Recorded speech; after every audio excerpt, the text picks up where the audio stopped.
வணக்கம் ஃப்ரெண்ட்ஸ்.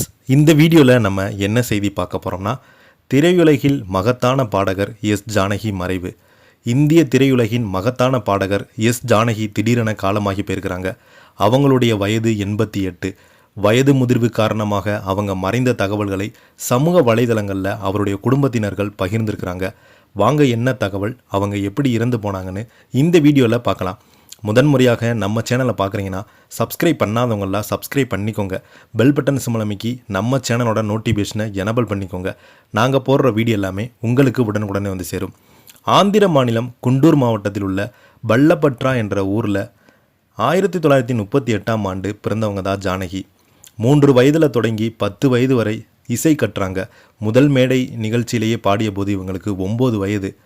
விதியின் விளையாட்டு 1957ஆம் ஆண்டு படத்தில் பெண் என் ஆசை பலானது என்பதுதான் இவருடைய முதல் பாட்டு.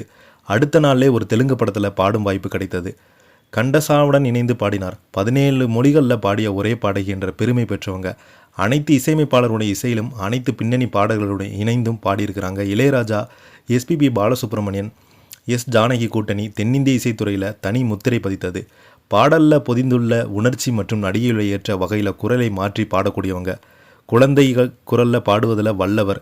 இவங்க பாடிய தூக்கம் உன் கண்களை தாளட்டும், செந்துர போவே காற்றில் எந்தன் கீதம், நெஞ்சினிலே நெஞ்சினிலே, ராதை கேற்ற கண்ணன், அம்மா அம்மா போன்ற காலத்தால் அழியாதவை, திரைப்பட பின்னணி பாடல்கள், தனிப்பட பாடல்கள் எல்லாம் பல்லாயிரக்கணக்கான பாடல்களை பாடியிருக்கிறாங்க. தமிழ், தெலுங்கு, கன்னடம் போன்ற முக்கியமான பக்தி பாடல்கள் தானே எழுதி இசையமைத்து பாடியிருக்கிறாங்க. ஒரு தெலுங்கு படத்துக்காக இசையமைத்திருக்கிறாங்க. கலைமாமணி கேரளா மாநில சிறப்பு விருது, சிறந்த பாடகிக்கான தேசிய விருது, 4 முறை கேரளா அரசு விருது, 14 முறை ஆந்திர அரசு விருது, 10 முறை தமிழக அரசு விருது என 7 முறை பெற்றிருக்கிறாங்க. இலங்கையில் 1992ஆம் ஆண்டு இவங்களுக்கு ஞான சரஸ்வதி என்ற பட்டம் வழங்கப்பட்டது. 2013 அரசு பத்மபூஷன் விருது அறிவித்து மிகவும் தாமதமாக கிடைத்ததால் கௌரவம் என்று கூறி அதை ஏற்க மறுத்துட்டாங்க. காற்றில் ஜானகியினுடைய கீதம் எப்போதுமே உலகோடு இரண்டாக கலந்திருக்கும், எங்கே அவர் செவிலியோ கேட்டுக்கொண்டிருக்கும் என்று அவருடைய ஆதரவாளர்கள், ரசிகர்கள், குடும்ப உறுப்பினர்கள் அனைவருமே பார்த்தீங்கன்னா இணையதளத்தின் வாயிலாக இறுதி அஞ்சலி செலுத்தியிருக்கிறாங்க.